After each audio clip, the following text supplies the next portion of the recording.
so what I like to do in answering this question and addressing the idea of Israel being an occupying power, particularly when I'm engaging with my students, is I don't begin with 1967.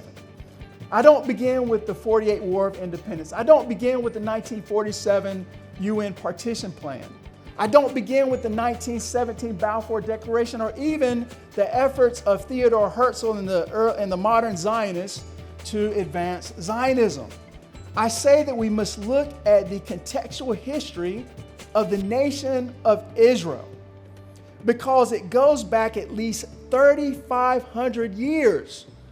Whether one accepts the historical veracity of the biblical stories of Abraham, Isaac, and Jacob, Joseph, and others, the historical and archaeological record is clear, and it clearly establishes that the Jewish people emerged in the Levant at least by 1400 BCE, and that the United Kingdom of Israel was consummated with Jerusalem as its capital by 1000 BCE. Further, the Jewish people have maintained a consistent presence in the land in spite of intermittent dispersions and foreign occupiers attempting to rebrand the land of Israel. Israel is not an occupying power. And finally, in many, many ways, for me, I guess it's my sort of antidote to the 3 Ds that are so dangerous. The third R, and that is to renew the covenant. To renew the covenant that we have as a people, yes. The covenant, and this time I actually for the first time understood Rabbi Soloveitchik's differentiation between the covenant of fate and covenant of destiny. The covenant of fate being what always defined us from the outside with hate, reminding us what we are. A people. That's what we are. We have a religion, we have a culture, for the last 77 years, we also have a nation state, but what we are is a people for thousands of years. The understanding that the covenant of faith bound us together over and over again from the outside with hate, over and over throughout history, is not what I'm hoping for now in 2025. For the first time I understood what he meant by the covenant of destiny. The covenant of destiny is one of choice.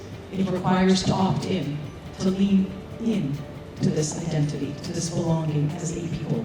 Now that we have a nation state, where we have sovereignty, where we have an IEF, where 45% of us live, with 55% of us living in the rest of the world, with relative safety and security, the ability to have voice, to speak up, to ensure that we enlist the allies that we have to understand that this is about them and not just about us. And when I speak about the renewal of a covenant, it's not just a renewal of covenant for Jews as a people. It's the renewal of covenant to the spaces and places that we inhabit, to the democracies, to the universal principles in Canada, in the United States, in the UK, to that understanding that there are foundational principles that have allowed our democracies to thrive, but that freedom is not free, that it was never free. And renewing the covenant to that commitment has become that much more important. We don't know when a revolution will break out, but we do know when it has already occurred. The moment a person seems to be afraid. And I think what we got in Iran is kind of an understanding by the people. It's a 19 million population or people state. They know that the recipe of both Ayatollah and Pastor Revolutionary Guards is not a winning formula, but the opposite would be true. They don't believe them, they hate them, but they by themselves cannot do something real in terms of revolution because they don't have armies, they don't have a leader, or a credible leader, which is very important, and they don't have the Khomeini of 1979. If you see what I mean. You have to have kind of a leader which comes with an alternative and with a well-accepted agenda. They don't have that.